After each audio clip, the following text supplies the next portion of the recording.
దేవుని నిరూపించేది ఎవరు? లేక దేవుని నిరూపించేది నరుడే అనే ఒక అంశము. దేవుని పిల్లారా, ఈరోజు ప్రపంచవ్యాప్తంగా నెలకొని ఉన్నటువంటి పరిస్థితులు దేవుని మీద అనుమానాలను రేకెత్తిస్తున్నవి. ప్రపంచవ్యాప్తంగా నెలకొని ఉన్నటువంటి పరిస్థితులు అనేకులలో దేవుని పట్ల అనుమానాన్ని రేకెత్తిస్తున్నవి. దేవుడు ఉన్నాడా? దేవుడు ఉంటే ఇటువంటి ఘోర కలిని చూస్తూ ఎలా సహించగలుగుతున్నాడు? ఈ భయంకరమైన తెగులును దేవుడు ఎందుకు నియంత్రించలేకపోతున్నాడు? మనం ఇంతకాలం దేవుడు ఉన్నాడు అని దేవుణ్ణి పూజిస్తున్నాము, దేవుణ్ణి నమ్ముతున్నాము, ప్రార్థిస్తున్నాము, భయభక్తులు కలిగి ఉంటున్నాము. అయితే దేవుడు మానవాళిని మాత్రం పట్టించుకోకుండా ఇంత దారుణాన్ని ప్రజల మీదకు విడిచిపెట్టాడు అని చాలా మంది బాధపడుతూ దేవుని ఉనికినే ప్రశ్నిస్తున్నారు. దేవుణ్ణి నమ్మవలసిన అవసరం లేదనుకుంటున్నారు.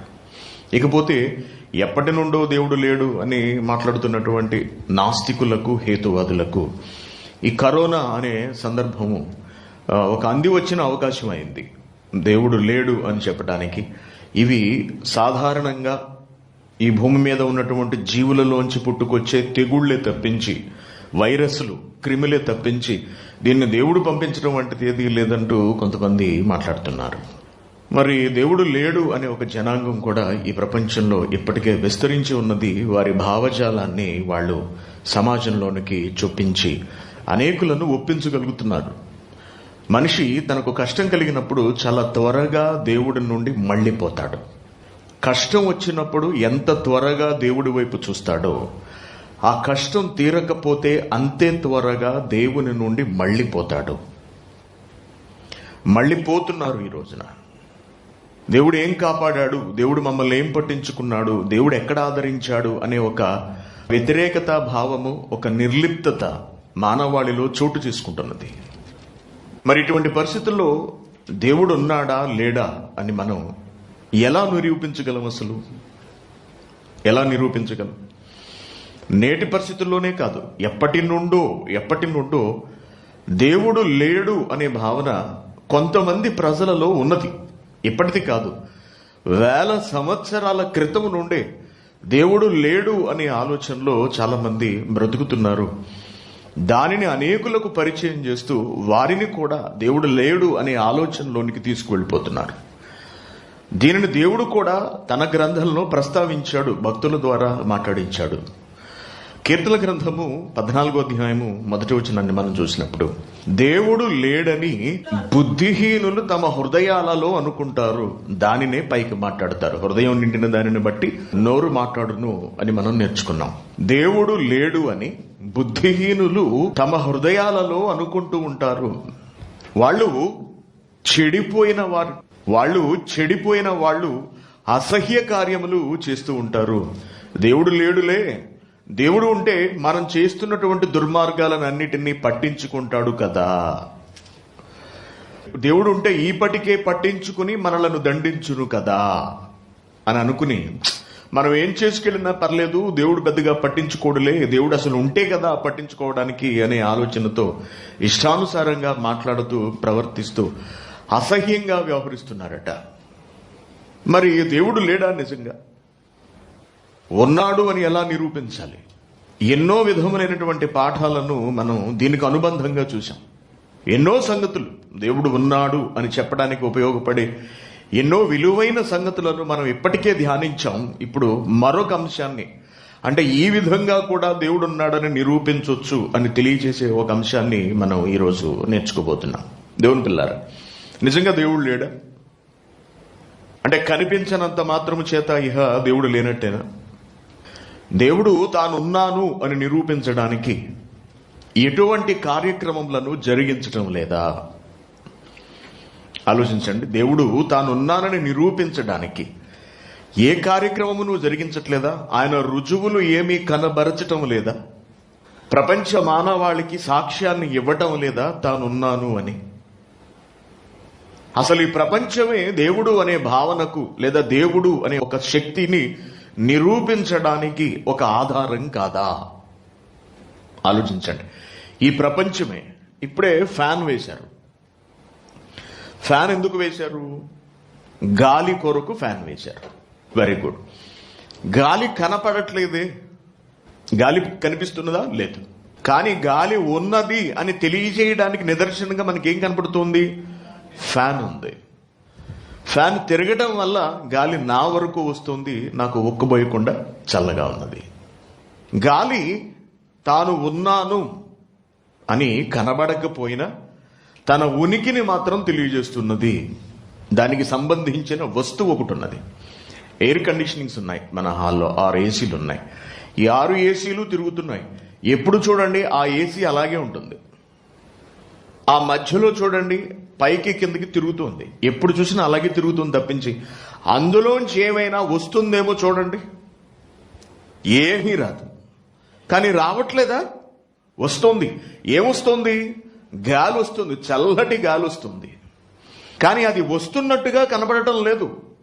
కానీ గాలి ఉన్నది అని ఏది రుజువుపరుస్తుంది? ఎయిర్ కండిషన్, ఏసీ రుజువుపరుస్తుంది. గాలే లేకపోతే ఏసీ దేనికి? ఏసీ దేని మీద ఆధారపడి పని చేయాలి? ఫ్యాన్ దేని మీద ఆధారపడి పని చేయాలి? గాలి మీద ఆధారపడే పని చేయాలి. అంటే గాలి కనిపించకపోయినా గాలి ఉన్నది అని నిరూపించగలిగే ఎన్నో కార్యక్రమములు మన కళ్ళ ముందు మనం తయారు చేసుకున్న వస్తువుల ద్వారానే కనపడుతున్నవి. అటువంటప్పుడు కనబడని ఒక పదార్థము ఎలా నిర్మితమైంది? ఎవరు చేయగలిగారు?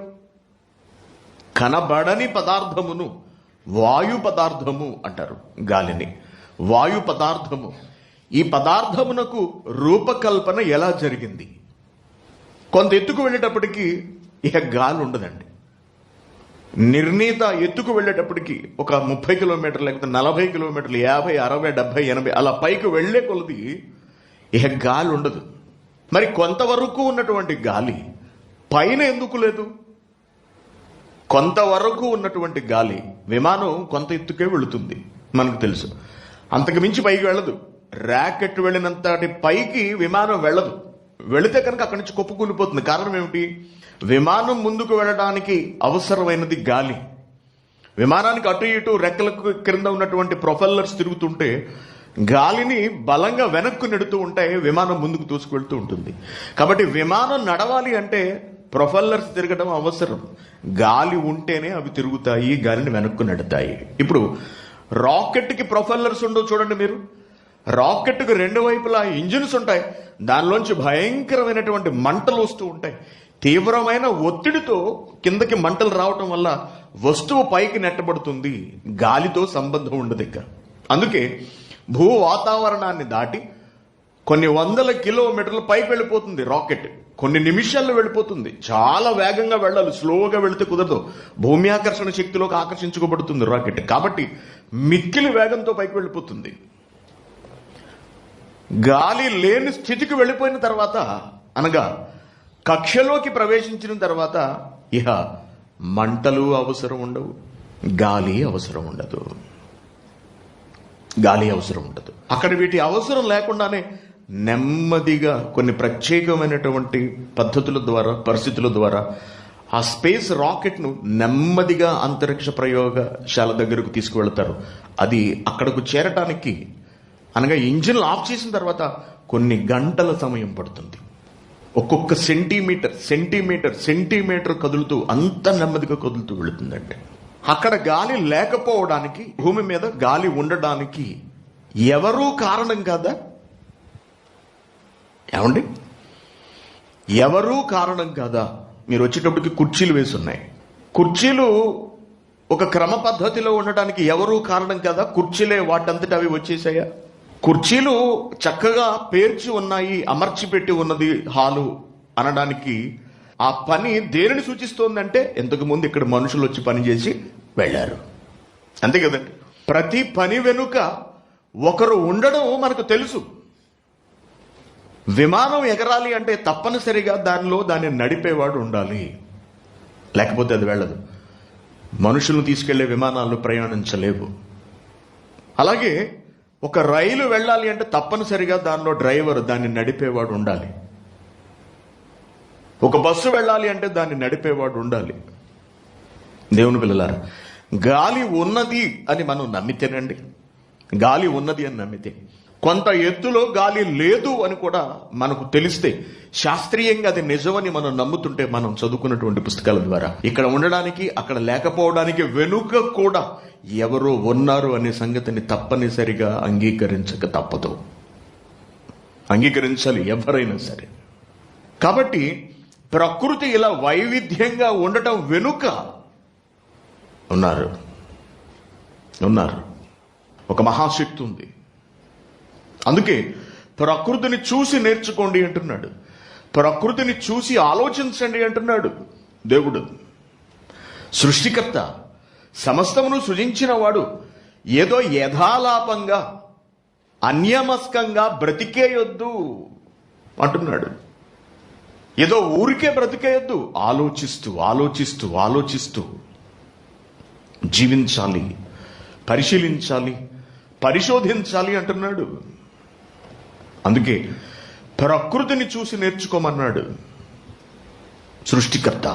కీర్తనల గ్రంథము 8వ అధ్యాయము 3వ వచనం. ఆకాశము ఒకరి చేతి పని. ఒక షెడ్ ఉంది, ఒకరి చేతి పని. ఈ కార్పెట్ ఉంది, చేతి పని అని మనం చెప్పుకోవచ్చు. అల్లిక పనులు అంటారు, నేయడం, మగ్గాలు, వాటిని నేస్తుంటారు కదండి, మగ్గం మీద పని చేసేవాళ్ళు. అల్లిక పనులు. కుండ చేతి పని. ప్రతి వస్తువు మానవుని చేతి పని. ప్రతి వస్తువు, ఈ కుర్చీలు, ఈ కంప్యూటర్లు, ఈ చెక్క టేబుల్స్, ఆ ల్యాప్టాప్లు, ఆ ఫ్యాన్లు, సమస్తము మానవుల చేతి పనులే. మరి ఆకాశము ఎవరూ చేయకుండా వచ్చేసిందా? అది ఎవరి చేతి పని కాదా? ఎవరి చేతి పని కాదా? ఆలోచించండి. మనకి డబ్బులు ఊరికనే వచ్చి పడిపోతాయా? మన చేతులతో కష్టపడి పని చేస్తేనే మనకు ఆదాయం ఉంటుంది, బ్రతకడానికి అవకాశం ఉంటుంది. మరి ఆకాశం ఎలా వచ్చింది? ఎటు చూసినా ఆకాశం. బయటికి వెళ్ళి చూడండి, ఆ చివరి ఎక్కడన్నా కనపడుతుందేమో ఎండ, ఏమన్నా గోడ కట్టి ఏమన్నా ఉంటుందేమో చూడండి, ఏముండదు. మీరు విమానంలో వెళ్తారు కదా, విమానంలో కిటికీ నుంచి ఆ చివరి నుంచి ఈ చివరికి చూడండి, ఏమన్నా అంశం ఏమన్నా కనపడుతుందేమో, లేదు. ఏంటి, ఎంత పెద్దది ఎవరు చేశారు? ఎవరూ చేయకుండానే వచ్చేసిందా? భూమి మీద మనం వాడుకుంటున్న ఏ వస్తువు ఎవరూ చెయ్యకుండా రానప్పుడు అంత పెద్ద ఆకాశం అసలు ఎలా వచ్చేసింది? దాని వెనక ఒకరున్నారు. అంగీకరించకపోయినా ఒకరున్నారు అనడం వాస్తవం. సూటు నేను వేసుకున్నాను, దీన్ని కుట్టిన వాడెవడో నాకు తెలియదండి. అంటే నేను చూడలేదు, కానీ దీనిని వేసుకోవడాన్ని బట్టి దీన్ని తయారు చేసిన వాడు ఉన్నాడంటారా లేడంటారా? మనం ఈరోజు కార్లు నడుపుతున్నాం. ఎక్కడో తయారై ఇక్కడికి వచ్చింది కారు. ఈ దేశంలో మనం నడుపుతున్నాం. చేతులతో తయారు చేసిన వాడిని మనం చూడలేదు ఎప్పుడూ కూడా. కానీ తయారు చేయకుండా, డిజైన్ చేయకుండా, యంత్రాలకు పని చెప్పకుండా కారు తయారై వచ్చేసిందని మీరు అనగలరా? చెప్పగలరా? మనిషి ఎవడన్నా మాట్లాడగలరా? అసలు బుర్ర ఉందా ఆ మాట అనడానికి? నీకు ఇంగిత జ్ఞానం లేదా అంటారు. కారు ఎక్కడిది? మనం కారు వేసుకెళ్ళాం, కారు ఎక్కడిది అన్నారు అనుకో, పైనుంచి పడింది అన్నాం అనుకో, ఎలా ఉంటుందండి? పైనుంచి పడటం అంటే నీకేమన్నా మతిపోయిందా అంటారు. పైనుంచి పడింది అన్న, పైనుంచి ఎలా పడుతుంది కారు? ఎవరో తయారు చేయాలి, దాన్ని మనం కొనుక్కోవాలి, దానిలో మనం తిరగాలి. ఇది వాస్తవం, ఇది సత్యం. అంటే మనం వాడుకున్న ప్రతి వస్తువు వెనుక మానవ హస్తం ఉంది అనే సంగతి మనకు తెలుసు కదండి. మరి అటువంటప్పుడు మనం ఉపయోగించుకుంటున్న ఈ అనంత విశ్వం వెనుక, ఆకాశ వైశాల్యము వెనుక అసలు ఎవరూ లేరా? అంటే సృష్టికర్త ఉన్నాడు అని చెబుతూ ఏమంటున్నాడంటే, నీ చేతి పని అయిన నీ ఆకాశము ఉన్నది అని నమ్ముతున్నావు అన్నవాళ్ళు చేతండి. ఆకాశం ఉన్నదని నమ్ముతున్నావు అంటే ఖచ్చితంగా దాని వెనుక దానిని చేసిన వాడు ఉండాలి, అంతే కదండి. షర్ట్ వేసుకున్నావు అంటే ఖచ్చితంగా దానిని కుట్టినవాడు ఎలా ఉండి తీరతాడో. పేస్ట్ పెట్టి పళ్ళు తోముకుంటున్నాం పొద్దుటే, పేస్ట్ ఎలా వచ్చేస్తుందండి? పేస్ట్ ఎవడో తయారు చేయకుండా వచ్చేస్తుందా? ఉదయం లేచిన దగ్గర నుండి రాత్రి పడుకునేంత వరకు మనం వాడుకునే ప్రతి వస్తువు ఎవరో ఒకరి చేతి పని అయినది. దానిని మనం అంగీకరించినప్పుడు, అది వాస్తవం అని ఒప్పుకున్నప్పుడు, ఆకాశము ఉన్నది అంటే తప్పనిసరిగా దాని వెనక దాన్ని చేసిన వాడు వండి తీరాలి. లేడు అని మాట్లాడుతున్నవాడు బుద్ధిహీనుడు. దేవుడు లేడని బుద్ధిహీనులు అంటే బుర్ర తక్కువ వెధవలు అని మనం చెప్పుకోవచ్చు. వాళ్ళకు ఉన్నటువంటి చక్కటి పేర్లు, అందమైన పేర్లు నాస్తికులు, హేతువాదులు. అదొక రీజన్. మళ్ళీ ఏమంటే అదొక కారణం అండి. కారణం దేవుడు ఉన్నాడా ఇది చూపించండి, అదొక హేతువు. మళ్ళీ హేతు అనగా కారణాన్ని వెతకడం, ప్రశ్న అనమాట. అదొక రీజన్. మళ్ళీ నీకు అసలు బుర్ర ఉందా? వాళ్ళని సమర్థించే శాస్త్రవేత్తలు, భౌతిక వస్తువుల మీద ఆధారపడి పరిశోధనలు చేసే వీళ్ళు ఏమండి ఈ మహా నిర్మాణం వెనుకున్న ఆ టాప్ మైండ్ ఎవరు అంటే దేవుడు అని మాత్రం చెప్పలేరు. కాబట్టి ఆకాశం ఉన్నదన్న మాట నిజమైతే దాని వెనుక దేవుని హస్తము అనగా ఆయన కృషి ఉన్నది అనే మాట నిజము. కాబట్టి నీ చేతి పని అయిన నీ ఆకాశము, నీవు కలుగ చేసిన చంద్ర నక్షత్రములు అంటున్నాడు. నీవు కలుగ చేసిన చంద్ర నక్షత్రములు, చంద్రుణ్ణి, నక్షత్రాలను, వీటన్నిటిని, వాటి పనితీరులను, వాటి ప్రభావములను నేను చూడగా అసలు మనిషిని జ్ఞాపకం చేసుకునేటకు వాడెంతటి వాడు అంటున్నాడు. అనగా దేవుని మహాకార్యముల ముందు మానవుడు ఎంతటోడు అన్నది అక్కడ రచయిత ఉద్దేశము. ఒక చిన్న మనిషినైనా నేనెంత, నా బ్రతుకెంత, నీవు కలుగు చేసిన ఈ మహాప్రకృతి ముందు, ఈ మహాశక్తుల ముందు 6 అడుగులు కూడా లేని నా బ్రతుకెంత, నా శరీరం ఎంత, నా దేహం ఎంత అని రచయిత మాట్లాడుతున్నాడు.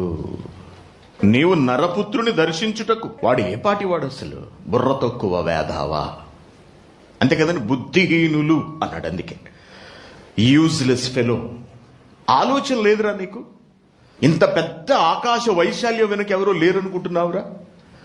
తిరుగుతున్న భూమి వెనక ఎవరు లేవనుకుంటున్నావురా? ఆకాశం చెబుతోంది కదరా నేనున్నానని.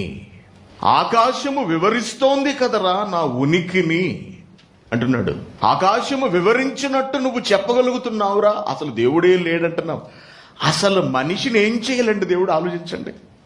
పుట్టింది దేవుని వలన, బ్రతుకుతున్నది దేవుని వలన, చలించుచున్నది దేవుని వలన. అపోస్తల కార్యములు 17వ అధ్యాయం 26వ వచనంలో ఆ మాట. దీన్ని ముయ్యకండి. మరియు యావత్తు భూమి మీద కాపురముండుటకు ఆయన ఒకని నుండి ప్రతి జాతి మనిషిని సృష్టించి, వారు ఒకవేళ దేవుణ్ణి తడవులాడి కనుగొందురేమోనని తన్ను వెదకు నిమిత్తము నిర్ణయ కాలములను, వాటి నివాస స్థలము యొక్క పొలిమేరలను ఏర్పరచెను. ఆయన మనలో ఎవనికిని దూరముగా ఉండేవాడు కాడు. మనలో ఎవనికిని దూరముగా ఉన్నవాడు కాడు. అంటే ఎక్కడున్నాడు? చాలా దగ్గరగా ఉన్నాడు. దగ్గరంటే ఎక్కడున్నాడు? మనతో ఉన్నాడు. మనతో అంటే ఎక్కడున్నాడు? మనలో ఉన్నాడు. దేవుడు ఆయన మనలో ఎవనికిని దూరముగా ఉండువాడు కాడు.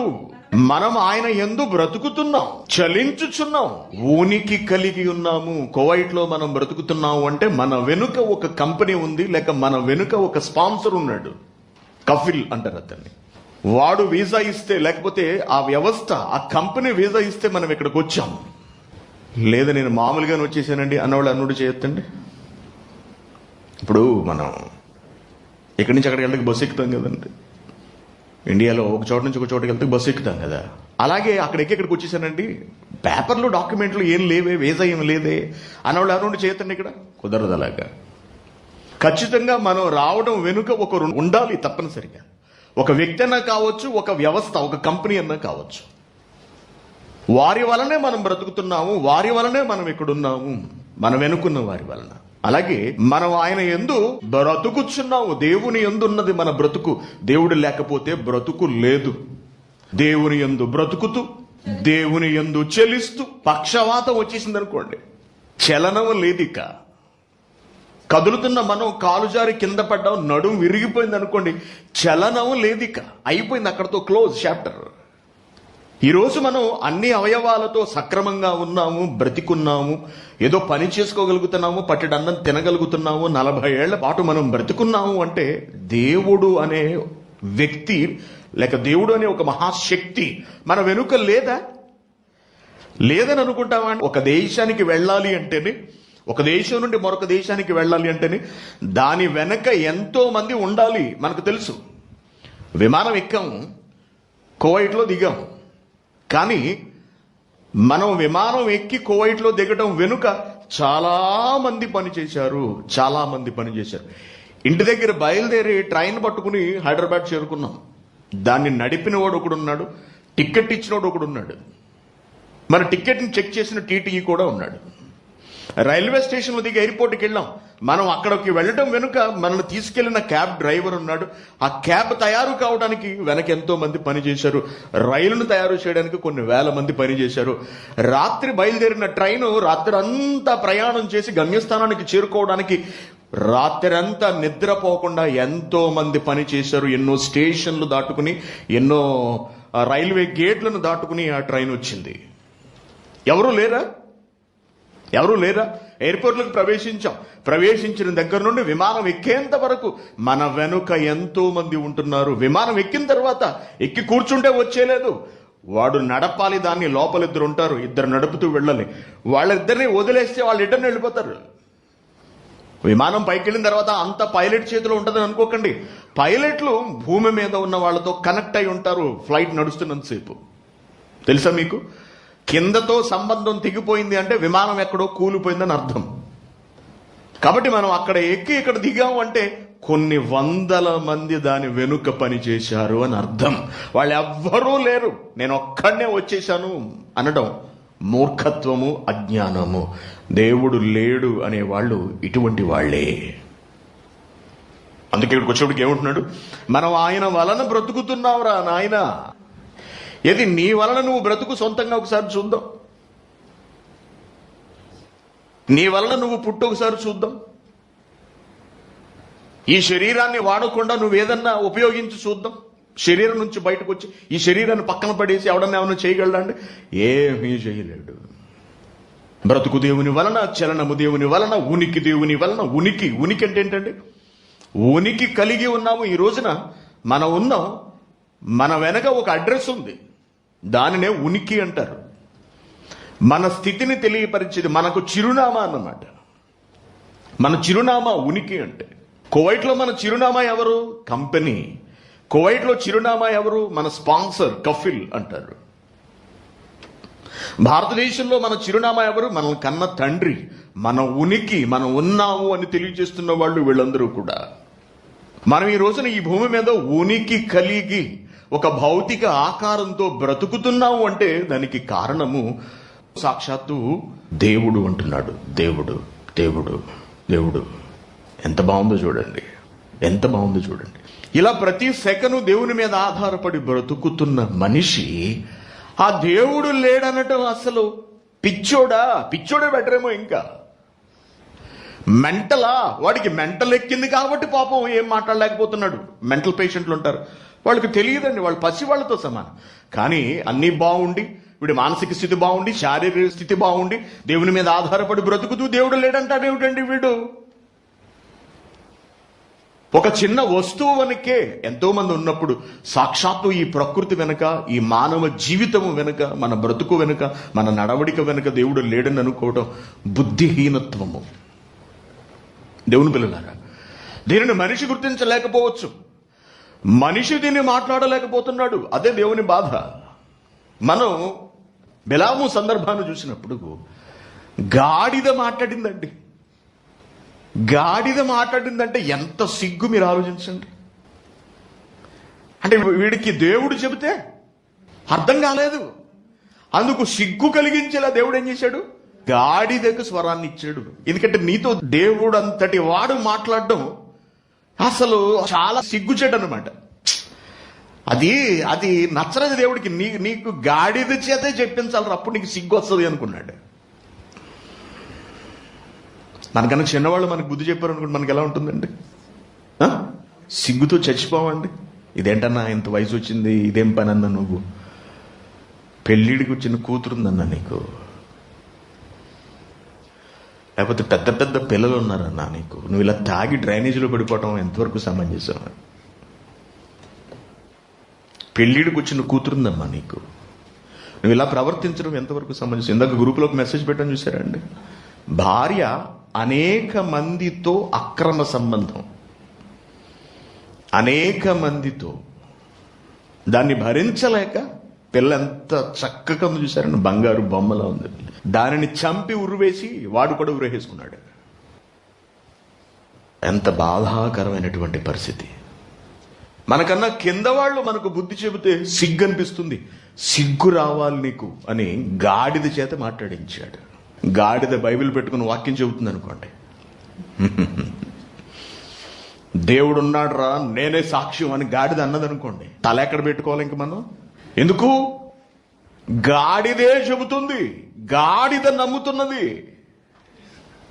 గాడిద చెబుతుందండి దేవుడు ఉన్నాడని నిరూపిస్తుందండి.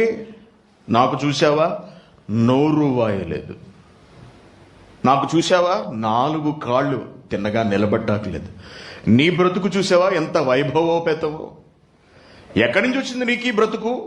నా బ్రతుకు ఎందుకు ఇలా ఉంది? నీకు సేవ చేయడం కొరకు దేవుడనే మహానుభావుడు నన్నిలా, నా సేవలు అందుకోవడానికి దేవుడు అనే కన్న తండ్రి నిన్నిలా చేశాడు కదా.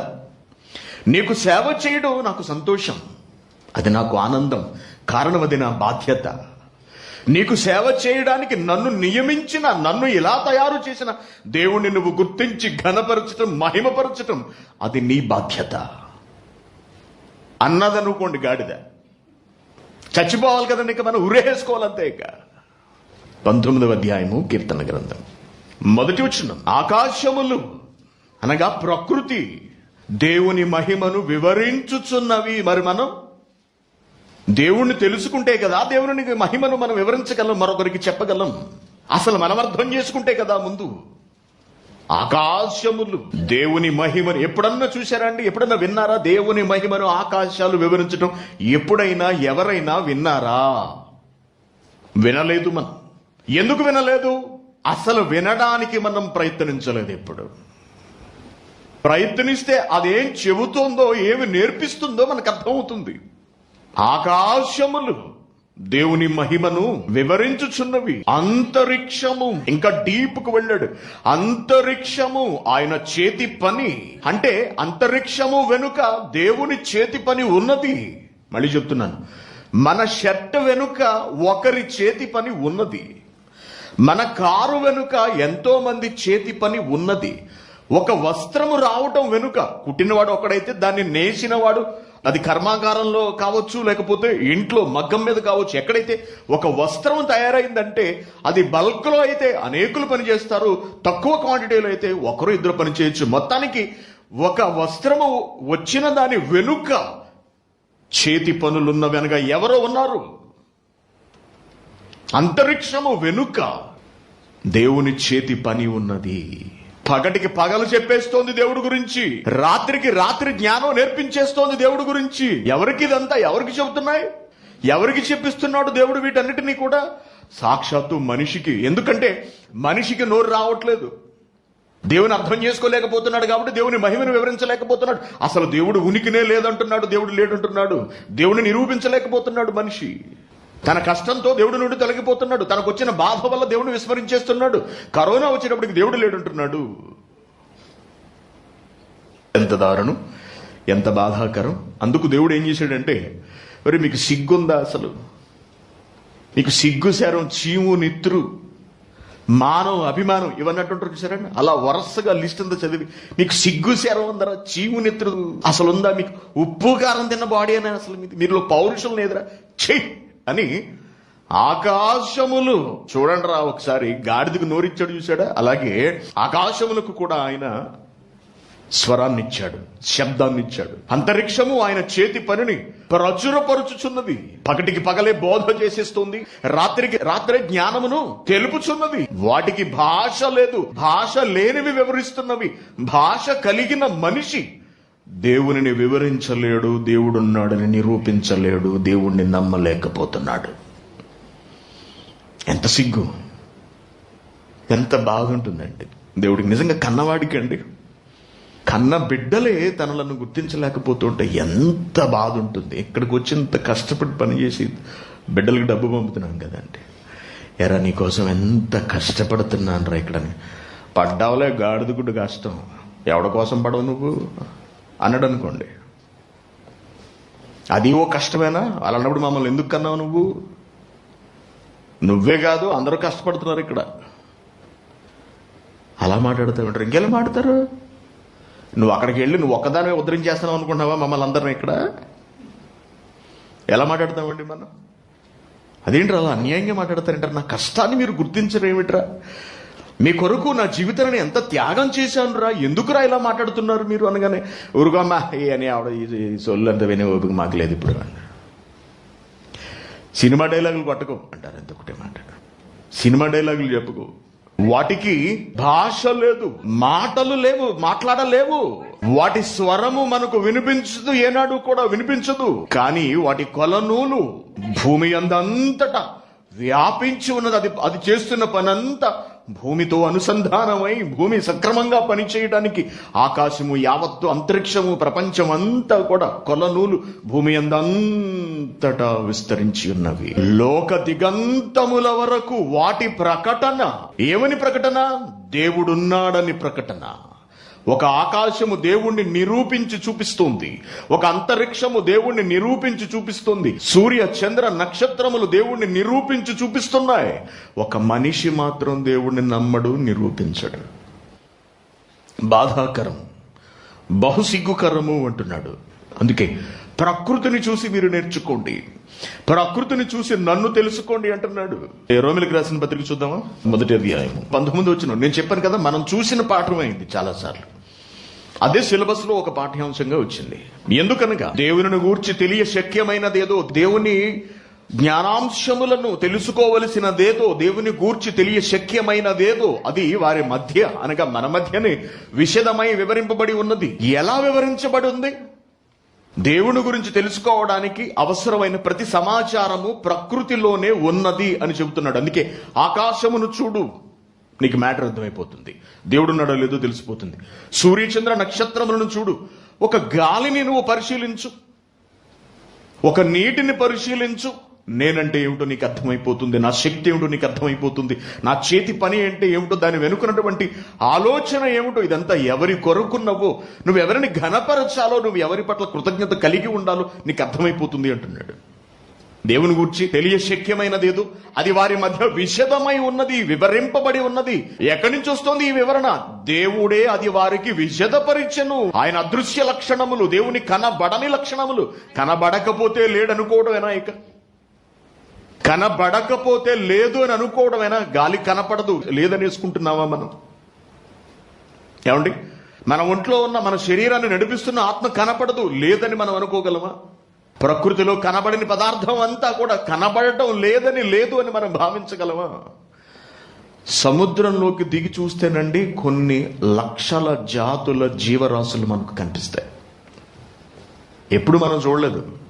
మనమే టైపు ఒక గేలం ఒకటి తయారు చేసుకుని గట్టును కూర్చుని దానికి ఏదన్నా ఎర్రపెట్టి టింగి మనం ఒకటి లాగి ఇంటికి పట్టుకువెళ్ళి వండేసుకునే రకాలం. మనం లోపలేమున్నదో మనకేం తెలుస్తుంది? లేకపోతే ఒక వల విసిరి ఆ పైన దొరికే వాటిని పట్టుకుని వెళ్ళిపోతాం మనం. లోపల సముద్రములో, నీటిలో మరొక ప్రపంచం ఉన్నది. రంగురంగుల చేపలు, చిత్ర విచిత్రమైన ఆకారాలు, మనిషి ముఖాన్ని పోలి ఉన్నటువంటి చేపలు. చూడటానికి ఏదో ఒక చిన్న ముళ్ళ పదలా ఉంటుంది, అది కూడా చేపే, అది కూడా జీవే, అది కూడా కదులుతుంది. ఆ ఛానల్స్ లోకి వెళ్ళి మనం చూసినప్పుడు, డిస్కవరీ కానీ ఈ జంతువులకు సంబంధించిన వాటిని చూపించి ఛానల్స్, వాటి అన్నిటిని చూసినప్పుడు దేవుని జ్ఞానమునకు మతి చెదిరిపోతుంది. కాబట్టి ప్రకృతిని చూడాలి. ఏమంటున్నాడు ఇక్కడికి వచ్చేటప్పటికి? ఆయన అదృశ్య లక్షణములు. కిందకి లోపలికి వెళితే నీకు విషయాలన్నీ తెలుస్తాయి. నీకు కనబడనంత మాత్రము చేత లేదనుకోవడం పొరపాటు.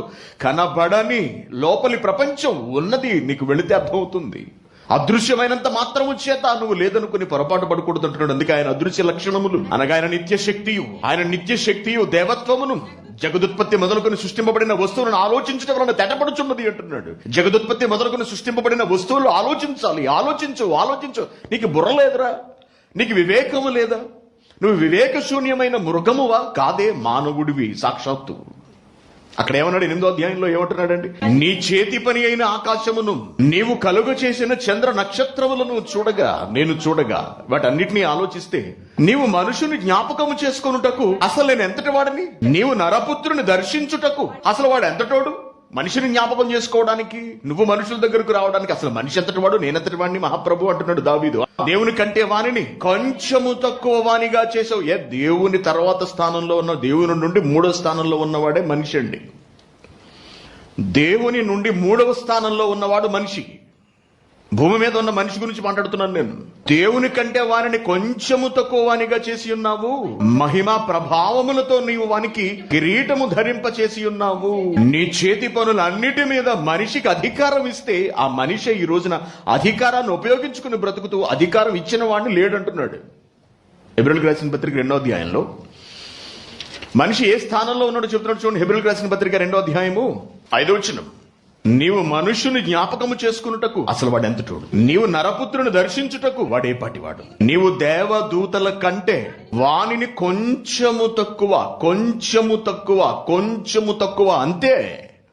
జంతువు కాదు మనిషి ఆలోచించకపోవడానికి, పశువు కాదు మనిషి దేవుడిని గుర్తించకపోవడానికి, దేవుడిని అంగీకరించకపోవడానికి. మనిషి అండి దేవదూతల కంటే కొంచెము తక్కువ.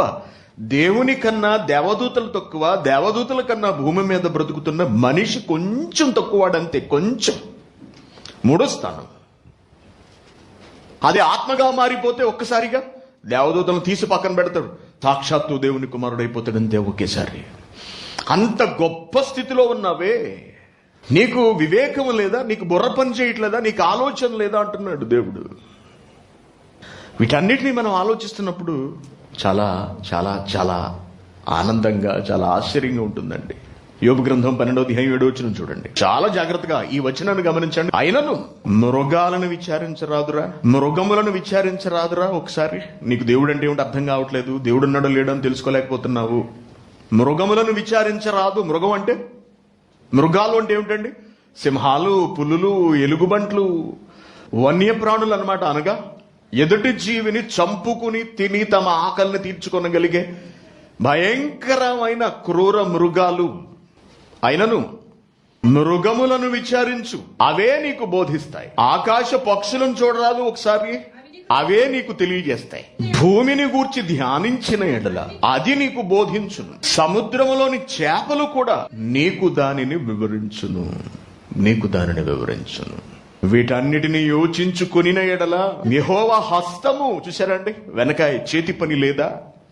అదే చెప్తున్నాను పాట ఇందాక నుంచి. చేతి పని లేదా, ఎవరి చేతి కష్టము లేదా, యెహోవా హస్తము వీటిని కలుగ చేశానని రోజు మింగుతున్న కోడిని చూసి తెలుసుకోరాదా దేవుడు చేశాడని? పెత్తపరిగిలా, కొర్రమీనా, పీతల, ఏం కావాలి? ఏ కూర అంటే ఇష్టమండి? నాకు పచ్చిరైలు గోంగూర అంటే ఇష్టమండి. ఇంకా నాకు చందువ చేపలంటే ఇష్టం అండి. అబ్బా, నాకు సొర చేపలంటే ఇష్టం అండి. మటన్ అండి, మటన్ ములక్కడ ఇంటి దగ్గర ఏమైనా మటను బంగాళదుంప అండి. టేస్టులు మళ్ళీ మనకి తినడానికి పనికి వస్తాం తప్పించి పీకి దాకా కుంభాలు మింగటానికి పనికి వస్తాం తప్పించి. ఏమంటే తినటం వెళ్ళటం. మన బతుకంతా ఇదే కదండి. పుట్టినప్పటి నుంచి తినటం వెళ్ళటం. ఎప్పుడన్నా తిండి గురించి కాక మరొక కోణంలో ఏ ఆహార పదార్థాన్నైనా మనం ఆలోచించామా? ఏ ఆహార పదార్థాన్నైనా? యెహోవా హస్తము వీటిని చేసెనని తెలుసుకొనలేని మూర్ఖుడెవడు అంటున్నాడు. మూర్ఖుడెవడు? పక్షులు దేవుని దయ కొరకు ఎదురు చూస్తున్నవి. జంతువులు దేవుడు పెట్టే ఆహారం కొరకు, దయ కొరకు ఎదురు చూస్తున్నవి.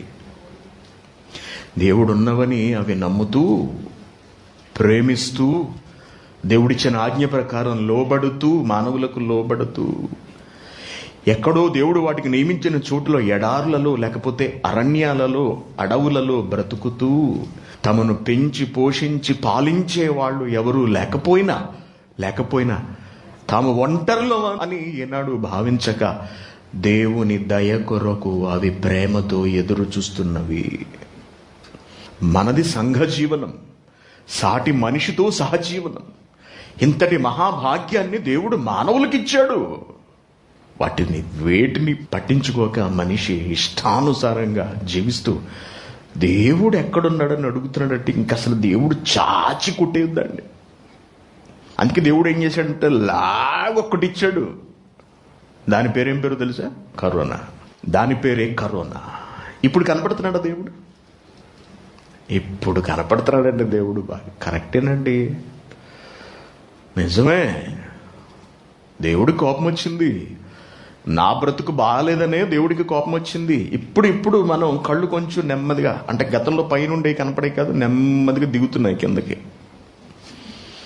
కాబట్టి ప్రియమైన దేవుని పిల్లారా, దేవుడు లేడు అనే ఆలోచనలకు వెళ్ళకండి. దేవుడు లేడు అని మాట్లాడుతున్న వాడితో ఎవడితోనూ ఏకీభవించకండి. తగిన సమాధానం చెప్పండి. నీకు అసలు ఏ విషయంలో దేవుడు లేడనిపిస్తోంది? నువ్వు దేవుడు లేడని దేన్నో గురించి ఆలోచించుకుంటున్నావే, మాట్లాడుకుంటున్నావేమో. నువ్వు ధరించుకున్న నీ శరీరమే దేవుడున్నాడు అని నిరూపిస్తుంది. అదే మన పాఠం. దేవుని నిరూపించేది, నిరూపించవలసినది నరుడే. దేవుణ్ణి నిరూపించవలసినది నరుడే. దేవుని పిల్లారా, ఈ మానవ దేహాన్ని మనం పరిశీలించినప్పుడు ఇది చాలా విచిత్రమైనది, చాలా అద్భుతమైనది, అబ్బురపరిచేది. కరోనా ఆనుపానులు అనేవి తెలియట్లేదండి ఈరోజు వరకు కూడా శాస్త్రవేత్తలకు. మానవ దేహంలోకి వెళ్ళి ఆకస్మికంగా కబళిస్తున్నటువంటి ఈ కరోనాను ఎదుర్కోవడం మనిషిలో ఉన్నటువంటి వ్యాధి నిరోధక శక్తి వలన అవుతుంది తప్పనిసరిగా. దానిని ఎదిరించి మట్టు పెట్టగలిగే శక్తి సామర్థ్యాలను దేవుడు దేహంలో ఉంచాడు. దాని పేరే రోగ నిరోధక వ్యవస్థ. మన శరీరంలోకి ఏదైనా ప్రవేశించిందనుకోండి, శరీరము ఇండికేట్ చేస్తూ ఉంటుంది, లోపలికి వచ్చాడు ఎవడో, జ్వరం వస్తుంది, దగ్గు వస్తుంది అనగా ఒక క్రిమి లోపలికి ప్రవేశించి అల్లుకోవడం మొదలు పెడుతూ ఉంటుంది. అల్లుకోవడం, గొంతు దగ్గర నొప్పి వస్తుంటుంది, అంటే లోపలికి ఎవడో వచ్చాడు. అది తక్కువ స్థాయిలో ఉన్నంతసేపు ఈ వ్యాధి నిరోధక శక్తి కూడా నెమ్మదిగానే దాని మీద పని చేసుకుంటూ వెళుతూ ఉంటుంది. ఎప్పుడైతే ఆకస్మికంగా ఆ క్రిముల సంఖ్య, వైరస్ సంఖ్య పెరిగిపోయిందో ఒక్కసారిగా, అంతే, ఎదిరించడానికి వ్యాధి నిరోధక శక్తి కూడా ఒక్కసారిగా చైతన్యం అవుతుందంటండి మానవ దేహంలో. సెమినార్ పెడితే కనుక దీని గురించి సపరేట్గా ఒక మెసేజ్ చెప్పాలనుకున్నాను, వ్యాధి నిరోధక శక్తి గురించి. ఒక్కసారిగా తిరగబడుతుంది అన్నమాట. మీకు అర్థమై ఉంటుంది. రాత్రి పడుకున్నారండి అందరూ, ఎవరో సైనికులు పడుకునేటప్పటికి మంచి నిద్రలో ఉన్నారు అందరూ. ఎక్కడో తుపాకీ పేరిన శబ్దం ధమ్మని వినపడింది. అంత చెమ్మ చీకటి. అప్పుడు వీళ్ళు ఏం చేస్తారు? వెంటనే గన్స్ తీసుకెళ్ళిపోయి ఎటు నుంచి వచ్చిందో సౌండ్ దడ దడ దడ దడ కాల్ చేస్తారు అంతే. ఇంతకు అవతల ఉన్నది ఎవరు? అవతల ఉన్నది మనోళ్లే. ఇప్పుడు ఎవరిని కాల్ చేశారు? మనోళ్లే కాల్ చేశారు. వీళ్ళు చీకట్లో ఏం చేశారు? ఆ కంగారులోను ఓవర్గా రియాక్ట్ అయిపోయారు. వ్యాధి నిరోధక శక్తి ఏం జరుగుతుందంటేనండి, కరోనా వచ్చినప్పుడు అంతవరకు నిశ్శబ్దంగా ఉన్నటువంటి కరోనా ఒక్కసారిగా దాడి చేసేటప్పటికి ఆ దాడిని ఎదుర్కోవడానికి వ్యాధి నిరోధక శక్తి కూడా తీవ్రంగా స్పందిస్తుందటగా, ఓవర్గా రెస్పాండ్ అవుతుంది. అలా తీవ్రంగా స్పందించేటప్పటికీ ఒంట్లో ఉన్న అవయవాలన్నీ దెబ్బతినేస్తాయి. కిడ్నీస్ ఫెయిల్, హార్ట్ అటాక్స్, రక్తం గడ్డగడ్డేసేయటం, ఇలా ఇతరత్ర చాలా సమస్యలు వచ్చేటప్పటికి వాటితో చచ్చిపోతున్నాడు ఇంతకే మనిషి. అర్థమైందా అండి? కరోనా చంపట్లేదు. కరోనా వలన వ్యాధి నిరోధక శక్తి తీవ్రంగా స్పందించి మిగిలిన అవయవాలన్నీ పాడైపోవడానికి కారణమవుతుందట, తెల్ల రక్త కణాలు. ఇది అసలు విషయం. అంత అద్భుతమైనటువంటి మానవ దేహం ఎందుకో ఈ విషయంలో అంచనా వేయలేకపోతుంది. ఎందుకు అంచనా వేయలేకపోతుంది? అంచనాలు తగ్గించుమని ఎక్కడి నుండో ఆ శరీరానికి ఉత్తర్వులు వచ్చాయి. అదే దేవుడి దగ్గర నుండి. దేవుని పిల్లలారా, మనిషి అనగానే మానవ దేహము మొదట, దాని లోపల దేహాన్ని నడిపిస్తున్నటువంటి ఆత్మ. ఈ మానవ శరీరము అతి విచిత్రము, అతి అద్భుతము. ఇది వర్ణనాతీతము. మనిషి దీనిని వర్ణించలేడు. మరి ఈ దేహంతో దేవుడు ఉన్నాడని ఎలా నిరూపించగలము? యోబు గ్రంథము 37వ అధ్యాయము 7వ వచనం. మనుషులందరూ ఆయన సృష్టి కార్యములను తెలుసుకున్నట్లు ప్రతి మనుషుని చేతిని బిగించేసి ఒక ముద్ర కొట్టాడటండి. ఒక సీల్ వేశాడు దేవుడు. ఆ ముద్రే మనిషి చేతిలో ఉన్నటువంటి ముద్ర మనిషి దేహంలో చాలా చోట్ల దేవుడు వేసినటువంటి ముద్ర.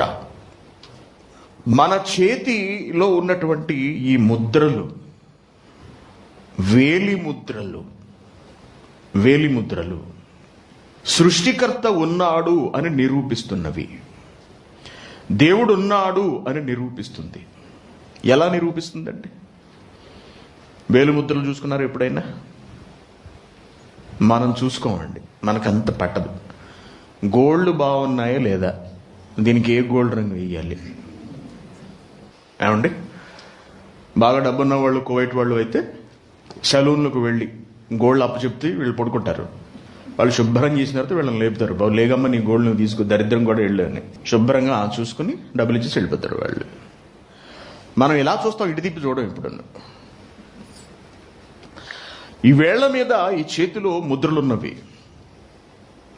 ఈ ముద్రలు ప్రపంచంలో ఒక మనిషి వేలి ముద్రతో మరొక మనిషి వేలి ముద్రలు ఎప్పుడూ ఒకటిగా ఉండవు. ఒక వేలి ముద్రతో మరొక వేలి ముద్ర ఒకేలా ఉండదు, సమానంగా ఉండదు.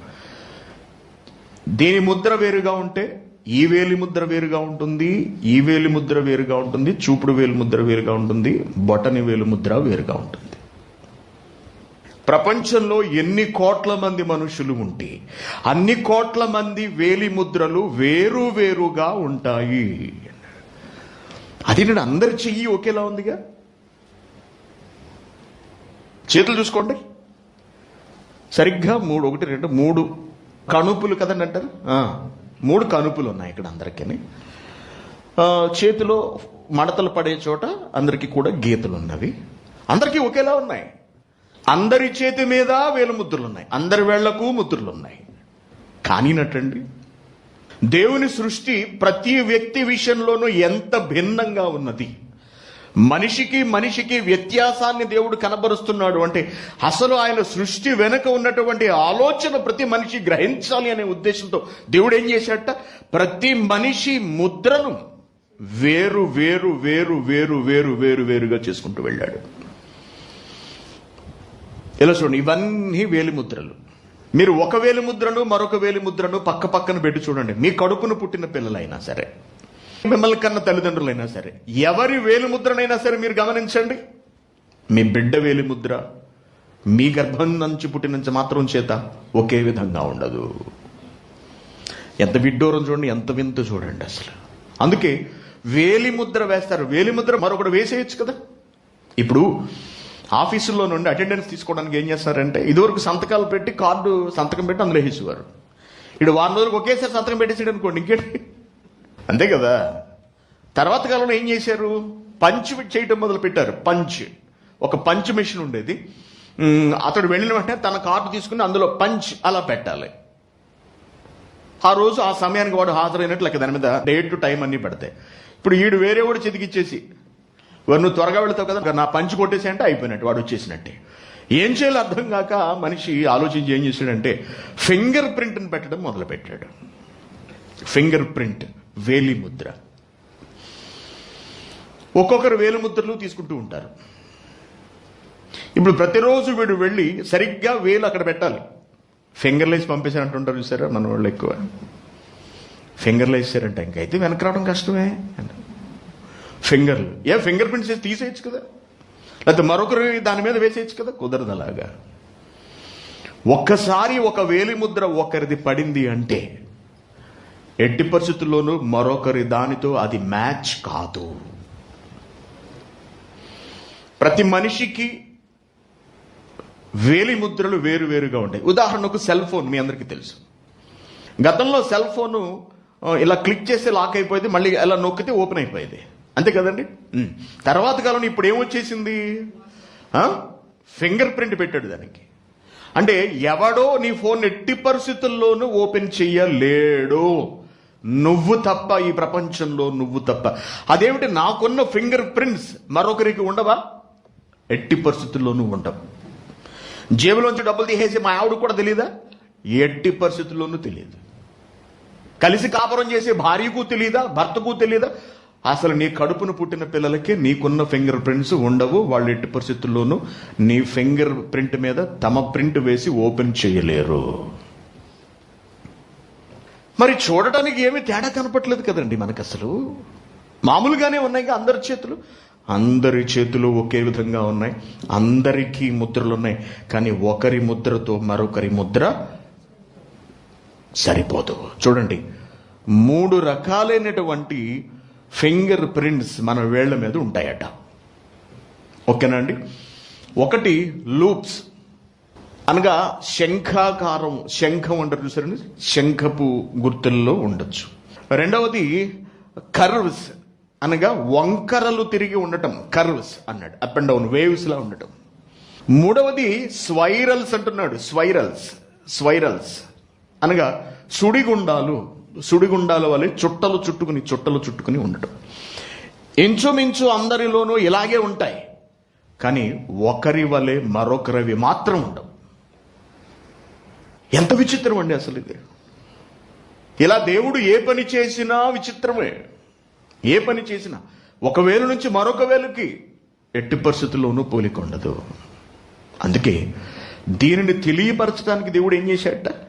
మనుషులందరూ ఆయన సృష్టి కార్యక్రమంలోని వైవిధ్యము, ఆయన జ్ఞానము, ఆయన ఉపయోగించినటువంటి మేధస్సు, ఆయన ఆలోచన తీరు, ప్రతి మనిషిని ప్రత్యేకంగా చూసుకుంటున్నట్టు, ప్రతి మనిషి రికార్డు తన దగ్గర ఉన్నట్టు దేవుడు ఏం చేశాడట? ప్రతి మనుషుని చేతిని బిగించి ఆయన ముద్ర వేసి ఉన్నాడు అంటున్నాడు. ముద్ర వేసేశాడట. ఏమండి, ఇప్పుడు ఒక మనిషిని ఫైండ్ అవుట్ చేయాలి, ట్రేస్ అవుట్ చేయాలి అంటే వాడి ఫింగర్ ప్రింట్ చేస్తే వాడి చరిత్ర అంతా వచ్చేస్తుంది. ఇప్పుడు కువైట్లో ఎంతమంది ఉన్నారో అంతమంది ఫింగర్ ప్రింట్స్ ఎవరి దగ్గర ఉంటాయి? ప్రభుత్వం దగ్గర, గవర్నమెంట్ దగ్గర ఉంటాయి. Very good. ఉన్న ఫింగర్ ప్రింట్లను బట్టి కువైట్లో ఎంతమంది ఉన్నారో చెప్పేసేయచ్చు. ఎందుకు? తప్పనిసరిగా ప్రతి మనిషికి వేరువేరుగా ఉన్నవి కాబట్టి.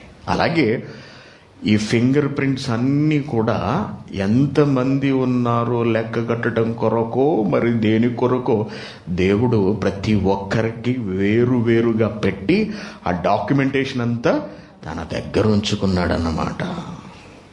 అంటే నాకు కూడా సెపరేట్గా చేశాడా? ఇది మీకు స్పెషల్గా చేశాం, మీరు తినండి అన్నాడు. నాకు స్పెషలా? అవును. ఎవరు చేశారు? నేనే చేతులతో ఆప్యాయంగా వండి పట్టుకొచ్చాను. ఇది నా కోసం. అవును. దేవుడు అందరితో సమానంగా కాకుండా నాకు కూడా ప్రత్యేకంగా వేలిముద్రలు ఉంచాడంటే ఎస్ ఉంచాడు. అంటే నన్ను కూడా ఎంత ప్రత్యేకంగా దేవుడు చూస్తున్నాడా? ఎస్ చూస్తున్నాడు. నన్నే కాదు, ప్రపంచంలో ప్రతి ఒక్కరి పట్ల దేవుడు శ్రద్ధను కనబరుస్తున్నాడు. ప్రతి ఒక్కరి పట్ల శ్రద్ధను కనబరుస్తున్నాడు. ఇంతమంది మీకు ఉన్నామండి, ఇంచుమించు ఒక 30-40 మంది వరకు మగాళ్ళు ఉన్నట్టున్నారు. అందరూ మగాళ్లే. అందరికీ అవే 2 కళ్ళు, 1 ముక్కు, 2 పెదవులు, 2 చెవులు, ముఖము, జుట్టు. అందరివి నల్ల వెంట్రుకలే, అందరిది అదే చర్మము. ఒకరిలా ఒకరు లేరు. చూడండి, అంటే నువ్వు స్పెషల్ దేవుడికి, ఎస్ స్పెషల్. మరొకడు స్పెషల్. ఎవరికి వాళ్ళే స్పెషల్ దేవుడికి. ఎంతమంది ఉన్నా సరే తన బిడ్డలను ఆయన అలా చూస్తే గుర్తుపడతాడు. మనం 10 మంది పిల్లలు ఉంటే మనం గుర్తుపట్టమండి. స్కూల్ విడిచిపెట్టగానే ఒకే యూనిఫామ్ వేసుకున్న పిల్లలు బెలబెలమంటూ బయటకు వస్తారు ఒకసారిగా గేట్లోంచి. అంతమందిలో మన పిల్లలు ఎవరో మనకు తెలిసిపోరా? సేమ్ డ్రెస్, అదే యూనిఫామ్, వెంటనే పట్టుకున్నాడుగా వస్తున్నాడు అని. ఎన్ని లక్షల మందిలో ఉన్నా సరే మన బిడ్డలు మనకు తెలిసిపోతారు. ఎందుకంటే మన బిడ్డలు మనకు స్పెషల్, ప్రత్యేకము. కవల పిల్లలు కూడా ప్రత్యేకము మనకు. అలాగే మనలో ప్రతి ఒక్కరము దేవునికి ప్రత్యేకమే. నా కుమారుడి వేలి ముద్ర ఇది, మరొక కుమారుని వేలి ముద్ర ఇది, నా కుమార్తె వేలి ముద్రలు ఇవి, నాకు ప్రత్యేకము. నేను నా కుమార్తె వేలి ముద్రలు ఇలా ఉండాలి అని కూర్చి తయారు చేసుకున్నాను. వీడితో సాటి కావు, వీడితో పోలిక కావు. నా కుమార్తె నాకు ప్రత్యేకము, నా కుమారుడు నాకు ప్రత్యేకము అని దేవుడు మురిసిపోతున్నాడు. 1823లో చెకోస్లోవేకియాలోని జాన్ ఎవాంజలిస్ట్ పర్కిన్ అనే అతను మొట్టమొదటిసారిగా ఈ వేలి ముద్రలు ఒకరి నుండి ఒకరికి వేరువేరుగా ఉన్నవి అనే సంగతి కనిపెట్టాడటండి. ఎప్పుడు కనిపెట్టాట అయ్యగారు? ఎందుకని 1823లో ఇవి పుట్టుకతోనే వచ్చేస్తాయటండి వేలుముద్రలు. చనిపోయేంత వరకు మాత్రం పోబెట్టు పరిస్థితిలో. ఈ మధ్యకాలంలో భారతదేశంలో ఒక స్కామ్ని పట్టుకున్నారు పోలీసులు. వెస్టో ఈస్టో గుర్తు రావట్లేదు. అదేమిటంటే ఫింగర్ ప్రింట్స్ వేయించుకుని వచ్చేస్తున్నారు కదండి. కువైట్లోనూ గల్ఫ్లోనూ ఏ కారణాల చేతనో ఫింగర్ ప్రింట్లు వేయించేసుకుని ఇళ్లకు వచ్చేస్తున్నారు, పంపించేస్తున్నారు పోలీసులు. అయితే మళ్ళీ వీళ్ళు వెనక్కి రావడానికి ఉండట్లేదు కదా, కాబట్టి శ్రీలంక వెళ్ళి అక్కడ ఆపరేషన్ చేయించుకుని ఫింగర్ ప్రింట్స్ చెరిపేసుకుంటున్నారండి. కాల్ చేస్తున్నారట ఈ వేళ్లను, కాల్ చేస్తున్నారట. కాల్ చేసి మరలా ఒక ఇనుము లాంటి పదార్థంలో వేళ్ళను పెడుతున్నారంట. దానికి ఫింగర్ ప్రింట్స్ లాంటివి వేళ్ళు కొన్ని చేసి పెట్టడం, ఆ ముద్ర పడిపోవడం, కొంతకాలానికి అది మానిన తర్వాత వీళ్ళు మరలా విదేశాలకు వెళ్ళడానికి ప్రయత్నిస్తున్నారట. దొరికేశారు. ఇంతకేమైందంటే దొరికిపోయారు. కారణం ఏమిటి? ఫింగర్ ప్రింట్లు పడట్లేదంట. అసలు ఫింగర్ ప్రింటే పడటం లేదు. కారణం ఏమిటండి? దేవుడు చేసినటువంటి చక్కటి ఈ ముద్రలను వీళ్ళు ఏం చేసుకున్నారు? చెరిపేసుకున్నారు, కాల్ చేసుకున్నారు ఎక్కడికక్కడ. కుదరదు, అలాగా కుదరదు. దేవుడు వేసింది నువ్వెలా చెరిపేస్తావు అయినా? అంటే దేవుడు ప్రతి ఒక్కరిని ఎంత ప్రత్యేకంగా, ఎంత జాగ్రత్తగా చూసుకుంటున్నాడు. ఒక మాట మనం కొన్ని వేల సార్లు చదివి ఉంటాం ఇప్పటికీ. కీర్తన గ్రంథము 139వ అధ్యాయం 16వ వచనంలో, నేను పిండమునై ఉండగా వేలి ముద్రలతో సహా చూసుకుంటున్నాడండి. నేను పిండమునై ఉండగా నీ కన్నులు నన్ను చూచెను, నీ కన్నులు నన్ను చూచెను, నీ కన్నులు నన్ను చూచెను. దేవుడు చూసుకుంటున్నాడు, మనలను పెంచుతున్నాడు, పెంచి పోషిస్తున్నాడు, ఈ లోకంలోనికి ప్రవేశపెడుతున్నాడు. దేవుని పిల్లలారా, ఏమండి వేలి ముద్రలు నిరూపించట్లేదా? ప్రపంచంలో పోలీసులు అనేక ఇన్వెస్టిగేషన్స్ చేసి నేరస్తులను పట్టుకుంటూ ఉంటారు కదా. దేన్ని బట్టి పట్టుకుంటున్నారు వీళ్ళు? Finger prints. నేరస్తులు వేలిముద్రలను బట్టే పట్టేసుకుంటున్నారు. ఇలాగా కేవలం వేలిముద్రలు మాత్రమే కాకుండా కాలి ముద్రలు కూడా, కాలి ముద్రలు, పాదపు ముద్రలు కూడా ఒకరిని పోలి మరొకరికి ఉండవట. ఒకరిని పోలి మరొకరికి. అలాగే చెవి ముద్రలు కూడా, అనగా చెవి ఆకారం ఉంది చూసారండి. చెవి చూడటానికి అందరిది ఒకేలా ఉంటుంది కదండి. కానీ ఒకరి చెవిన పోలిన మరొక చెవి ఉండదట ఎట్టి పరిస్థితుల్లోనూ. చెవులు కూడా అంతేకాకుండా కంటిలోని కనుగుడ్డు, ఒకరి కనుగుడ్డుని పోలి మరొకరి కనుగుడ్డు ఉండదట. మనం ఎయిర్పోర్ట్లో అటు చూడంటాడు, చిన్న బాక్స్ ఉంటుంది అక్కడ. బాక్స్ వైపు చూస్తాం అలా విచిత్రంగా, అసలు ఏముంది ఇంట్లో అని. ఎందుకు ఏముంటుంది దాంట్లో? కెమెరా. ఎందుకు? వాడు మన కంటిని స్కాన్ చేసి భద్రపరుచుకుంటాడు. మనలాంటి మనిషి మరొకడు రావచ్చు, కానీ మన కని గుడ్డున పోలినటువంటి గుడ్డు ప్రపంచంలో మరొకటికి ఉండదు. ఎంత విడ్డూరం చూడండి, ఎంత విచిత్రం. అసలు ఎలా చేశాడండి? ఏమండి, అసలు దేవుడు ఇంత వైవిధ్యం ఎలా చూపించాడు? ఒక 100 ఇళ్ళు కడితే అందులో కనీసం 2-3 ఒకదాన్ని పోలి ఒకటి ఉంటాయి. మనం ఒక 10 మంది మనుషులు బొమ్మలు వేసాము అంటే ఖచ్చితంగా కొన్ని బొమ్మలు ఒకదాన్ని పోలి ఒకటి వచ్చేస్తాయి. కానీ దేవుడు ఇన్ని కోట్ల మందిని అప్పటి నుండి ఇప్పటి వరకు చేసుకుంటూ పుట్టిస్తూ వెళుతున్నాడు అంటే తల్లి గర్భంలో ప్రతి అవయవము ఎంత వైవిధ్యముగా, ఈ కన్ను ఇతనిది, ఈ వేలిముద్ర ఇతనిది, ఈ కొడుకుది ఈ వేలిముద్ర, ఈ కూతురుది ఈ కనుగుడ్డు, ఈ కూతురు చెవి ఆకృతి ఇది, ఈమెతో ప్రత్యేకం, ఆమె ఈమెతో కలవదు. ఇలాగా ప్రతి విషయంలో కూడా దేవుడు ప్రత్యేకించి జాగ్రత్తలు చేసుకుంటూ కనబరుచుకుంటూనే వెళుతున్నాడన్నమాట. ఎంత జ్ఞాని, ఎంత జ్ఞాని, ఎంత మేధస్సు, ఎంత తెలివి దేవునిది! ఎంత విడ్డూరంగా ఉంది చూడండి. అలాగే పెదవులు, ఏ ఇద్దరి పెదవులు ఒకలా ఉండవు. పెదవి మీద ఉన్నటువంటి ముద్రలు, గీతలు ఉంటాయి చూసారు, పెదవుల మీద కూడా గీతలు, ఏ ఇద్దరికి ఒకలా ఉండవు. అలాగే పళ్ళు, ప్రపంచంలో ఎంతమంది పళ్ళు ఉన్నాయా? ఏ ఒక్కరి పళ్ళు ఒకరిని పోలి మరొకరికి ఉండవట. నువ్వు ఎన్నిసార్లు రాలగొట్టినా సరే. ఒకరిని పోలిన పళ్ళు మరొకరికి ఉండవు. అలాగే నాలుక ఆకృతి, నాలుక మీద ఉన్నటువంటి ముద్రలు మరొకరికి ఉండవట. అలా చూడండి, నాలుక మీద ఉన్నటువంటి ముద్రలు మరొకరికి ఉండవు అసలు. అలాగే ఒకరి గొంతు పోలి మరొకరి గొంతు ఎట్టి పరిస్థితుల్లోనూ సమాంతరంగా ఉండదు. ఎంత మిమిక్రీ చేసినా, అచ్చు గుద్దినట్టుగా ఆయన్ని దింపేశాడు అనుకున్నా సరే స్వల్ప వ్యత్యాసం ఉంటుంది. ఒకరి గొంతు వరే మరొకరిది ఉన్నట్టు అనిపించినప్పటికీ కూడా చాలా మంది ఫోన్ చేసి అన్నయ్య వందనాలు అన్నయ్య అంటారు. ఎవరు చెప్తాం, పేరు గుర్తు రాలేదు, స్వరాన్ని బట్టి నాకు వెంటనే మనిషి పిక్చరైజ్ అవుదాం ఇతడు చెప్తాము అంటారు. ఆడవాళ్ళు ఏమిటి మగవాళ్ళు ఏమిటి. లైవ్ లో కూర్చుంటారు కదండి, మీరు అందరూ ఎగ్జిట్ అయిపోతారు కదా, చాలా మంది వచ్చి నన్ను పలకరిస్తూ ఉంటారు. మనుషులు కనపడరు, తెలుసా మీకు? వందనాలు అన్నయ్య అంటూ ఉంటారు. వందనాలు అనగానే శబ్దాన్ని బట్టి నేను వెంటనే సేమ్ అదే శబ్దం కోలుకుందనుకోండి, కన్ఫ్యూజ్ అయిపోను నేను. మరి ఎందుకు గుర్తుపట్టగలుగుతున్నాను? వ్యత్యాసం ఉన్నది, స్పష్టమైన వ్యత్యాసం ఉంటుందన్నమాట. కాబట్టి గొంతుక. అలాగే ఇంకొక భయంకరమైన విషయం ఏంటంటేనండి, ఒకరిని పోలి మరొకరి నడక ఎట్టి పరిస్థితుల్లోనూ ఉండదట. ఏంటి, నడక కూడానా? ఎస్, నడక కూడా. ఒకరి వలె ఒకరు నడువరు. ఇందుకన్నమాట తల్లి గర్భం నుండి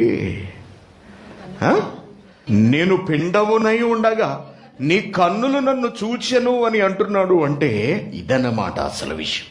ఎంత వైవిధ్యం, ఎవరికి వారే దేవునికి ప్రత్యేకం. నా కొడుకు నడక వేరు, నా కొడుకు మాట తీరు వేరు, నా కొడుకు స్వరం వేరు, నా కొడుకు చూపు వేరు, నా కొడుకు వెలుముద్రలు వేరు, నా కుమార్తె నడక వేరు, నా కుమార్తె స్వరము వేరు, నా కుమార్తె కంటి చూపు వేరు, ఆమె కనుగుడ్డు వేరు. ఎవరికి వారే నాకు ప్రత్యేకం. 10 మంది బిడ్డలుంటే 10 మంది మనకు ప్రత్యేకమే, అందులో ఏ ఒక్కడు తక్కువైన వాడు కాడు. అలాగే దేవునికి 780 కోట్ల మంది బిడ్డలుంటే ఆ 780 కోట్ల మంది ప్రత్యేకమే, ఏ ఒక్కరూ తక్కువైన వాళ్ళు కారు. ఈ వేలిముద్రలు, ఈ వ్యత్యాసము, ఈ ప్రత్యేకత ఎవరు చేశారు చెప్పండి? ఈ శాస్త్రవేత్త చేశాడా వేలిముద్రలను? లేదు. ఈ స్వరాన్ని, ఈ స్వర పేటికను, దానిలోని వ్యత్యాసాలను శాస్త్రవేత్త చేశాడా? కాదు. నడకలోని తేడాలను ఈ హేతువాదులు, నాస్తికులు దేవుడు లేడని చెబుతున్న వాళ్ళు చూపించగలరా? లేదు. దేవుడిచ్చిన శరీరాలతో బ్రతుకుతూ దేవుని ద్వారా బిడ్డలను కంటూ ఒక పక్కన దేవుడు లేడని మాట్లాడుతున్నారు. అంటే వీళ్ళంత బుద్ధిహీనులు. అందుకే దేవుడు లేడని బుద్ధిహీనులు తమ హృదయంలో అనుకుంటారు, బయటికి వాగుతూ పేలుతూ ఉంటారు. కానీ దేవుని పిల్లారా, దేవుణ్ణి ఎరిగిన మనము, తెలుసుకుంటున్న మనము, అర్థం చేసుకుంటున్న మనము, దేవుడు లేడని ప్రగల్భాలు పలుకుతున్న ఈ సమాజానికి కేవలం వాళ్ళ శరీరాలను చూపించే దేవుడు ఉన్నాడని నిరూపించవచ్చు. కాబట్టి దేవుడి గురించి తెలుసుకోండి, తండ్రి గొప్పతనం గురించి ఆలోచించండి. ఎందుకు ఇదంతా చేస్తున్నాడు, ఎందుకు ఇంత వైవిధ్యమైనటువంటి శరీరాన్ని నాకు ఇచ్చాడు? కొరింథీయులకు రాసిన మొదటి పత్రిక 6వ అధ్యాయము 20వ వచనం. మీరు మీ సొత్తు కాదు, నీ దేహము నీ ఓన్ ప్రాపర్టీ, నువ్వు కష్టపడి సంపాదించుకున్నదేమీ కాదు, నువ్వు నీ సొత్తు కాదు, మీరు విలువ పెట్టి కొనబడిన వారు, రక్తం ఇచ్చి కొన్నాడు మనలను, గనుక మీ దేహముతో దేవుని మహిమపరచండి. దేవుడు కలిగించినటువంటి ఈ వైవిధ్యమైన మానవ దేహాలను ఆయన మహిమ కొరకు వినియోగించండి అంటున్నాడు. దేవుడు లేడు అనేవాడికి బుద్ధి చెప్పడానికి మీరు చూపించండి మానవ దేహాన్ని. నేను కనబరిచినటువంటి ఈ ప్రత్యేకతను దేవుడు చెబుతున్నాడు, హితవు పలుకుతున్నాడు మనకు. అదే మాట యేసుక్రీస్తు గారు నోట ఎలా వచ్చిందో చూడండి. హెబ్రీయులకు రాసిన పత్రిక 10వ అధ్యాయం 5వ వచనం. కాబట్టి ఆయన ఈ లోకమందు ప్రవేశించినప్పుడు ఇలాగు చెప్పుచున్నాడు, బలియు అర్పణయు నీవు కోరలేదు గాని నాకొక శరీరమును అమర్చితివి. ప్రత్యేకమైన వేలుముద్రలు యేసుక్రీస్తు గారివి కూడా, ప్రత్యేకమైన నడక, ప్రత్యేకమైన స్వరము. నాకొక శరీరమును అమర్చితివి. పూర్ణ హోమములను పాప పరిహారార్థ బలులు నీకు ఇష్టమైనవి కావు. అప్పుడు నేను గ్రంథపు చుట్టలో నన్ను గూర్చి వ్రాయబడిన ప్రకారము, దేవా నీవు కలిగించినటువంటి ఈ అద్భుతమైన దేహముతో నీ చిత్తమును నెరవేర్చడానికి, అనగా నిన్ను మహిమపరచడానికి నేను వచ్చాను, ఇదిగో నేను వచ్చాను, ఇదిగో నేను వచ్చాను అంటున్నాడు. అదే దేహాన్ని మనం కూడా కలిగి ఉన్నాం. దేవుడు ప్రత్యేకించి ఏర్చి కూర్చి ముద్దుగా తయారు చేసుకున్న అపురూప నిర్మాణము ఈ మానవ దేహము. చాలా ముద్దొస్తున్నావు. మన బిడ్డను చూసి మనకు ముద్దు వచ్చేస్తుంటుంది, భార్యను చూసి ముద్దు వచ్చేస్తుంటుంది, అమ్మాయిని చూస్తే ముద్దు వచ్చేస్తుంటుంది. దేవుడికి మనం ముద్దుస్తున్నామట. ఎంతో ముద్దుగా చేసుకున్నట్ట ఈ దేహాన్ని, ఎంతో ప్రేమగా చేసుకున్నాడు. ఆయన కొరకు దీన్ని వినియోగించాలి, ఆయన మహిమ నిమిత్తము వినియోగించాలి, ఆయన ఘనతను చాటి చెప్పడానికి ఈ శరీరాన్ని ఉపయోగించాలి. దేవుడు లేడు అనేవాడి నోరు ముయించడానికి మన దేహమే ఒక అద్భుతమైనటువంటి ఉదాహరణగా, నిదర్శనముగా మనం కనబరచగలగాలి. అంత ప్రత్యేకమైనది మానవ దేహం. ఇప్పుడు చెప్పండి, మరి ఈ దేహముతో దేవుడిని మహిమపరుస్తున్నామా? ఈ శరీరాలు దేవుని కొరకు ఏమైనా ఉపయోగపడుతున్నవా? ఈ చేతి ముద్రలు దేవుని గ్రంథమును పట్టి చదవడానికి, లేకపోతే దేవుని కొరకు కష్టించి పని చేయడానికి ఏమైనా ఉపయోగపడుతున్నవా? ఈ కళ్ళు దేవుని పని నిమిత్తం ఏమైనా ఉపయోగపడుచున్నవా? ఈ పాదములు దేవుని కొరకు ఏమైనా అడుగులు వేస్తున్నవా? అంతరిక్షం చెబుతోందట. ఏమండి, ఇంకోటి ఏంటన్నాడు? ఆకాశములు వివరిస్తున్నాయట, మృగములు చెబుతున్నాయట, పక్షులు చెబుతున్నాయట. మనుషులమైన మనం మాత్రం అసలు దేవుడి మాటలు నేర్చుకోవడానికే రావం. మనకు ఒళ్ళంతా తిమ్మిరి, ఒళ్ళంతా బలుపు, మనకి ఒంటి నిండా కొవ్వు పేరుకుపోయింది, మనకు బాగా కొవ్వెక్కి కొట్టుకుంటున్నాం. కొవ్వు తీసేస్తాడు. ఎంత నెత్తిని పెట్టుకుంటాడో చంకన పెట్టుకుంటాడు. చంకన కోపం వచ్చింది అనుకోండి, చంకన పెట్టుకున్నాడు ఏం చేస్తాడు? నేలనేసి కొడతాడు. అంత రెండు కాళ్ళు ఇలా తిరగేసి పట్టుకుని, ఒకసారి ఊహించండి ఎలా ఉంటుంది. చిన్నపిల్లోని రెండు కాళ్ళు ఇలా తిరగేసి పట్టుకుని లాగి గోడకేసి కొట్టామనుకోండి, అలా కొడతాడు. దేవుడికి కోపం వచ్చిందంటే ఓపిక పట్టినంత కాలం నెత్తి మీద ఎక్కించుకుంటాడు. ముద్దంటారు కదండి, చంకెక్కినంత కాలం ఎక్కించుకుంటాడు. మండిందనుకోండి ఇంకంతే సంగతులు. కరోనా 60,000 పైన చనిపోయారు భారతదేశం. 1,60,00,000 మందికి పైగా వచ్చేసింది ప్రపంచంలో. ప్రపంచవ్యాప్తంగా ఇంచుమించు 7 లక్షల పైనే అనుకోండి ఎంతవరకు చచ్చిపోయారు. కరోనా చాలా ముద్దుగా చూసుకుంటాడు. మండనంత వరకేనండి దేవుడికి. ఒక్కసారి దేవుడు లెవెల్ దాటేశాడా ఇంకా ఆయన ఆపటం ఎవడి తరము కాదు. ముద్దొచ్చినప్పుడే అంటారు సార్, ముద్దొచ్చినప్పుడే చంకన పెట్టుకున్నాడు. దాని అర్థం ఏంటి? మంచి ముద్దు వేదున్నాడు మన మీద. చంకన ఎత్తుకున్నావు, గిల్లేవనుకో, నువ్వు గట్టిగా కండోడు వచ్చేసేలాగా ఏం చేస్తాడు? ఇంక అంతే, 2 కాళ్ళు తీసి గోడనేసి కొడతాడు.